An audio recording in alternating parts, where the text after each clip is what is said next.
Sophie and the Moonlit Key. Sophie was a curious 8-year-old girl who lived in a small village at the edge of a tall green forest, and every morning she helped her grandmother feed the chickens and gather fresh eggs before school, and every evening she and her best friend Tom walked to the old riverbank to watch the sun set in bright oranges and pinks. But one clear spring night, after she finished her chores, Sophie heard a soft voice calling her name from the forest's edge, and when she crept closer she saw a small silver key resting on a mossy log that glowed faintly in the moonlight. So she picked it up with trembling fingers and felt a gentle warmth in her palm, and Tom gasped with wonder when she showed him the glowing key, and they both felt a mix of excitement and fear. Yet Sophie knew she must be brave, so she wrapped the key in a soft cloth, stuffed it into her pocket, and ran to Tom's house to tell him the soft whisper she heard and the bright glow she saw. And early the next morning, long before the roosters crowed, they packed a small bag with 2 cheese sandwiches, 2 bottles of water, a warm wool scarf for Sophie, Tom's small flashlight, a pocket compass, and a clean cloth for the key. Then they promised their families to return by midday and slipped quietly past the sleeping cottages into the forest where dew covered the ferns, and each step made Sophie's heart beat faster. And as they walked, the silver key pulsed softly in Sophie's pocket to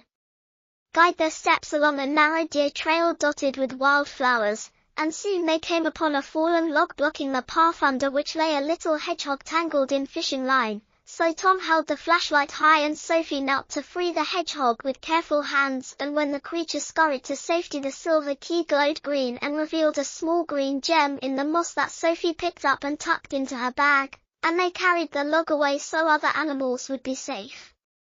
Then they crossed a crystal stream over shining stones, where they rescued a stranded fish by lifting it gently into a deeper pool and watched it swim away with a flick of its tail, while the key pulsed blue and gave them a smooth blue stone to save. And after they crossed, they climbed a hill carpeted in daisies, where they found a young rabbit that was frightened because its warren entrance was blocked by fallen branches. So Sophie and Tom worked together to clear the twigs and sticks and watched the rabbit hop away with a happy twitch of its nose. And the key then glowed brown and revealed a warm brown gem under the daisies, and they placed it in their bag as a sign of their kindness. Then they rested under an old oak to share sandwiches and water, while Tom drew the first 3 gems in his notebook with simple labels, and Sophie wrote single words beside each drawing: kindness, help, and care. Then they followed the compass into a darker part of the forest where tall pines blocked the sun and mushrooms glowed like tiny lanterns on the ground. And there they found a small fawn trapped between roots, so they used Tom's flashlight to see in the gloom, and Sophie used her scarf to support the fawn while Tom carefully lifted the roots. And the moment the fawn bounded away, the key glowed pale yellow and left a yellow crystal in Sophie's palm, which she added to her collection. And as they continued, the path climbed steeply until the trees parted to show a mossy stone wall with a wooden door carved in moon and star images but no handle.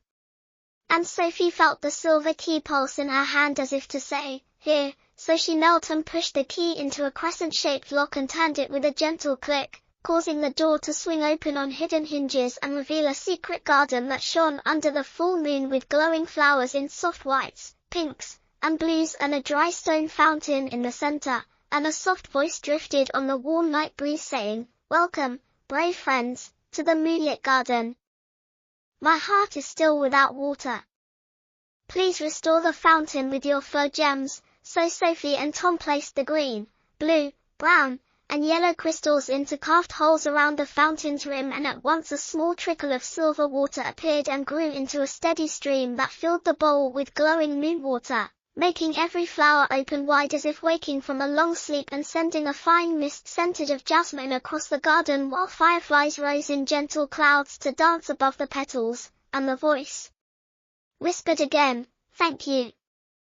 You have brought life back to my heart.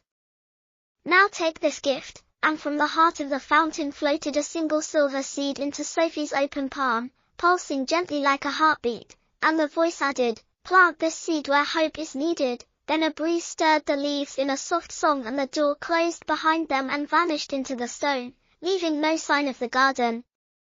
Sophie and Tom made their way back across the hill, down the rocky path, and through the stream, placing each rescued creature safely away and returning gifted stones to hidden mossy spots for kind hearts to find, then reached the edge of the forest as dawn broke in pale gold and their families called their names in the village square, where Sophie placed the silver seed in a small pot by the old well and watered it gently, and by noon the church bells rang and villagers gathered to see the